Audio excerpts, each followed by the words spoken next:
After an historic news weekend here in America, the media has proven itself to be incompetent yet again. That's one word for it. Corrupt, biased is another, are two others. A stunning headline from the front page of the Denver Post declared, "Gunman dies in attack. What in the actual F?" When we first saw this headline circulating, we thought it was a joke, but it's real. That's how they're describing an attempted presidential assassination. And the New York Times at first went with Trump hurt but safe after a shooting.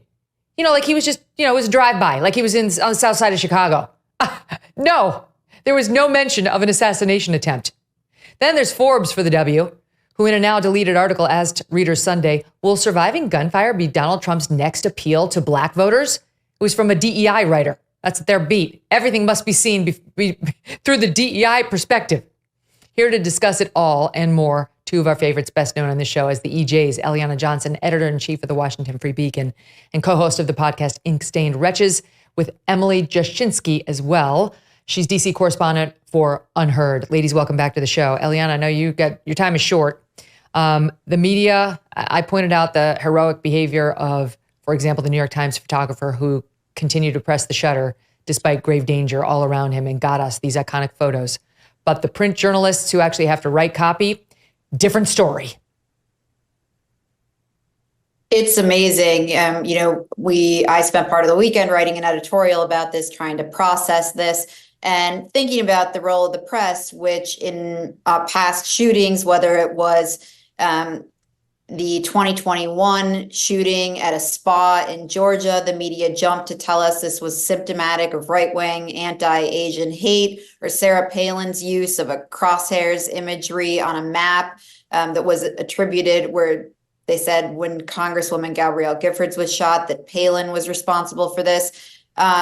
I have no doubt that if it was an assassination attempt on Biden, that we'd be hearing how the right's rhetoric was responsible for this. But instead, we're not getting that in the news coverage. And the other interesting thing about this is I think there's no institution in American life that's done more to empower Trump or help his rise and now resurrection than the media, in the belief that he's the weakest Republican standard bearer. And Trump showed in his response to this how foolish that is, because he really did show grace under fire. Can you believe the fact that MSNBC took Joe Scarborough off the air this morning? His show did not air, reportedly because they're so worried that he or one of his panelists will say something incendiary about Trump, who's still recovering from this attempted assassination. The network, once that hit, pushed back saying, oh no, we're just in rolling breaking news coverage. Well, what's wrong with him? He can't do rolling, you have lots of reporters who can go on his show. They don't trust him because they know he's hashtag part of the problem, Eliana. It is, look, credit to the management of NBC and MSNBC that had a moment of sanity here, because they're right. I think it's true that either one of the two hosts of that show, Joe Scarborough or Mika Brzezinski, or one of their many, many guests would have said something that would have tarnished the reputation of NBC or MSNBC and their flagship show. But it is incredible that they have to pull that show from the air because they can't trust what the people are going to say to talk about major political news, which is their job. Right. Newsflash, I think you better have a talk with Jen Psaki, too, who was on Meet the Press over the weekend, talking about how scared she is about the journalists here and how we really need, President Biden to be a healer. Okay. President Biden is also hashtag part of the problem. And yes, it's fine to worry about journalists in general. But in this particular instance, the person in danger is Donald Trump, Jen Psaki, not random journalists. It's just absurd the way they approach these stories.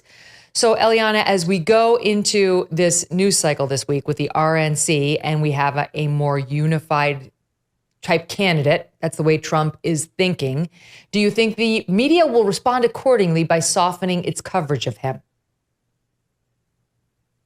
I think the coverage will be a bit softer, but it's also turned softer on Biden, where you see there is no more talk of pushing Biden off the ticket. But I do think it's going to be difficult for them to go into this convention and be vicious and nasty, which is what every bone in their body is telling them they want to do.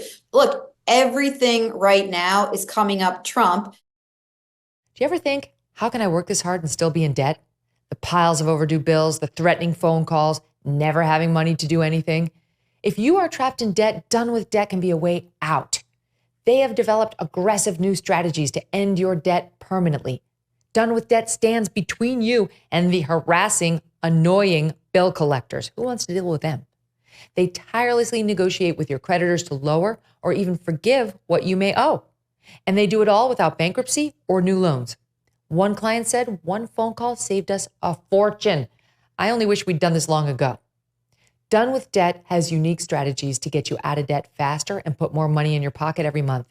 But you need to hurry because some debt solutions are time sensitive and you don't want to miss out. Visit donewithdebt.com. Talk with one of their debt relief strategists for free. What do you have to lose except your debt? Go to donewithdebt.com. That's donewithdebt.com. Thanks so much for watching. If you like what you just saw, hit the subscribe button for more clips and full episodes.